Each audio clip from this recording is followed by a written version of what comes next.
Pozdravljeni! Pred nekaj urami so pri tovarniški ekipi Mercedes objavili, da ne bodo vložili apela na mednarodno razsodišče. Pa poglejmo si malce vse, kaj se je lahko dogajalo v ozadju.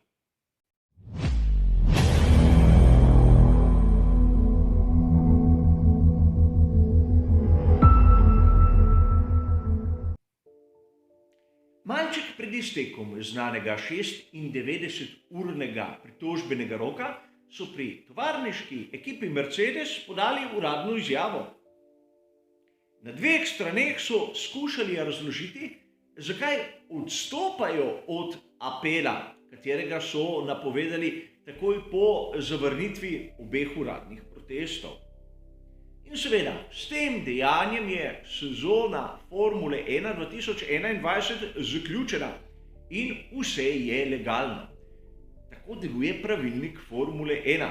Čeprav smo videli, da pravila hočeš nočeš se prilagajajo tudi dnevnim potrebam. In tudi o tem bomo govorili v nadaljevanju. Ampak izjava odstop tovarniške ekipe Mercedes je samo eno izmed dejanj, katera smo lahko spremljali v zadnjih urah. Namreč pri FIA so se malodane prebudili in pred objavo uradne izjave Mercedesa so napovedali, da bodo ustanovili posebno komisijo, ki bo preučila vse dogodke iz velike nagrade Abu Dhabija ter bo skušala spremeniti pravila tako, da v prihodnosti se kaj takega ne bo ponovilo. In sedaj smo se znašli v rahlo bizarni situaciji. Na eni strani imamo zagotovilo, da na veliki nagradi Abu Dhabija je bilo vse v najlepšem redu. Po drugi strani imamo posebno komisijo, in to komisijo strani FIA, ki bo skušala narediti potrebne spremembe, da se kaj takega ne bi več ponovilo. Čeprav po pravilih je bilo vse v najlepšem redu. Marsikdo izmed nas, ljubiteljev, pravzaprav ne razume, zakaj so potrebne spremembe, če je bilo vse v redu. A spremembe so potrebne, kajti jasno je, da se pravilnika niso držali. Tega se zavedajo mnogi. Namreč tudi sam sem bil tarča določenih kritik, ker sem vztrajal na tistih principih, ki so zapisani v pravilniku. In če smo kot običajno natančni, bomo dobili tudi v izjavi FIA zanimiv namig. Komisija je bila ustanovljena pravzaprav le zaradi tega, ker so bile ekipe, navdušenci in vozniki presenečeni nad določanjem pravil. Ni bila težava v tem, da bi FIA ugotovila neko zmoto. Reagirala je zato, ker drugi so se začeli spraševati, kaj se dogaja. Torej, po svoje so bile tudi moje majhne reakcije minimalni delček tistega, kar je spravilo zadevo do take mere, da se je ta zgodba sploh odvila v tej smeri. Torej, da je FIA spredvidela, da nekaj ni v redu in da so potrebne spremembe, zato ustanavljajo komisijo. Če bi bili vsi tiho, verjetno do tega ne bi nikoli prišlo. In tu je zanimivo, kajti kako je možno, da mednarodna zveza rabi nas, navdušence, da ji sporočamo, kaj je skladno s pravilnikom in kaj ne. In mnogi ste verjetno tudi prišli na misel, da sam sem se postavil na stran enega ali drugega voznika. Izjemno napačno stališče, kajti ukolikor bi natančno poslušali moje predhodne prispevke, je bilo tam izrecno povedano, da tako Lewis Hamilton kot Max Verstappen v tej zgodbi sta lahko maksimalno žrtvi celotnega sistema. Ukolikor komu to ni bilo jasno, si lahko zadevo pogleda za nazaj. In ukolikor ni razumel, si lahko ogleda še enkrat. In seveda do takrat dokler mu to ne bo jasno. A vrnimo se nazaj. Namreč, prišli smo v situacijo, ki me na nekaj spominja. Vsi mi, navdušenci, smo bili rahlo ogorčeni, ko je prišlo do tistega trgovanja med skuderijo Ferrari in FIO glede pogonskih sklopov. Namreč, pravzaprav nikoli ne bomo izvedeli, kaj je bilo v ozadju.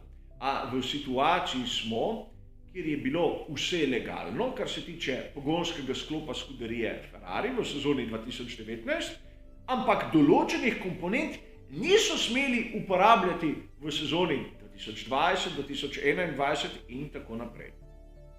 Torej, čeprav je bilo vse v najlepšem redu, je prišlo do določenih sprememb. In podobna situacija je tu sedaj. Na zadnji dirki je bilo vse v najlepšem redu, čeprav po drugi strani sedaj bomo videli spremembe, da se kaj takega ne bi več ponovilo. In vprašanje, ki se pojavlja mnogim izmed vas. Če ne kažemo s prstom ne na Lewisa, ne na Maxa, ne na Red Bull in ne na Mercedes, na koga pa bi lahko pokazali s prstom? Seveda na FIO. In FIO je kot prva oseba predstavljena v dirki direktor Michael Masi.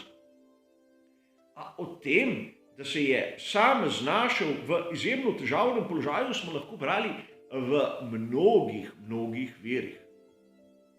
In sam sem bil malo da ne začuden, ko sem prebiral izjave določenih akterjev, ki so dejali: izjemno težko se je pravilno odločiti, če imaš na eni strani Helmuta Marka, na drugi strani Tota Wolffa. In strinjam se, da mesto, služba direktorja dirke Formule 1 je vse prej kot enostavna in ni za povprečnega človeka. A vkolikor nekdo ni sposoben krotiti Helmuta Marka, Christiana Hornerja, Tota Wolffa, očitno ni primeren za tisto mesto. A seveda o tem, da bi prišlo do kake menjave odgovorne osebe, ki je Formulo 1 spravila v tako kočljiv položaj, zaenkrat ni bilo slišati. Mogoče se bodo spremembe izvršile rahlo postopno, ne takoj sedaj, da ne bi kdo kaj posumil, čeprav je nam vsem jasno, kaj bi bili potrebni koraki. A zadeva še zdaleč ni končana. Namreč mnogi mislijo sedaj, da je Mercedes sprejel poraz, Red Bull ima novega svetovnega prvaka, kar se tiče voznikov, in gremo naprej. Namreč Formula 1 se je v tem trenutku znašla v izjemno kritičnem položaju. Ukolikor bi Mercedes vložil protest, bi se lahko zgodilo, da na začetku naslednje sezone še ne bi bilo jasno pravzaprav, kdo je svetovni prvak. Smo tik pred božično-novoletnimi prazniki. Kolikor bi Mercedes vložil protest, bi ga prizivno sodišče lahko najhitreje začelo obravnavati okrog 15. januarja.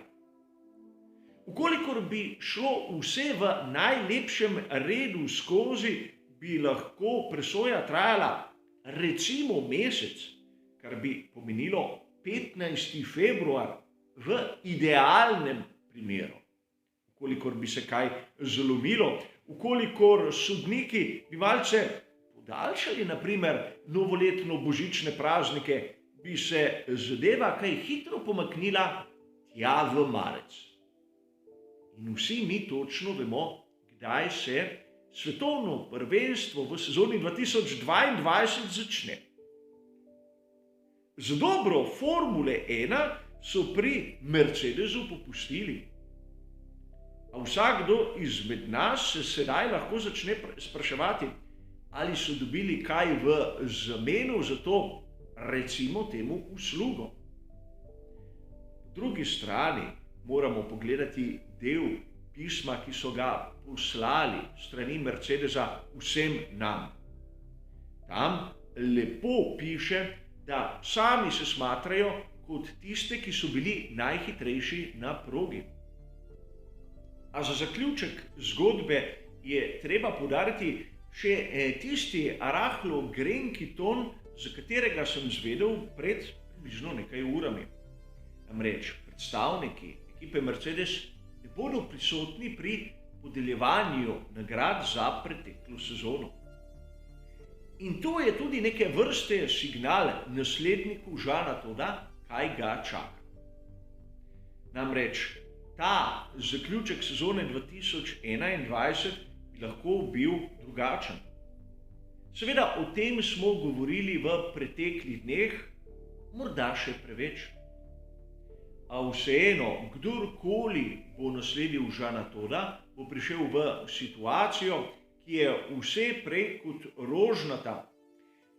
Namreč avtoriteta FIE na področju Formule 1 je zamajena in potrebno bo kar nekaj truda, da bodo zopet vzpostavili ugled neke institucije, ki skrbi za spoštovanje pravil in seveda nepristransko odločanje. Kaj se bo zgodilo, kot običajno, bomo videli skupaj.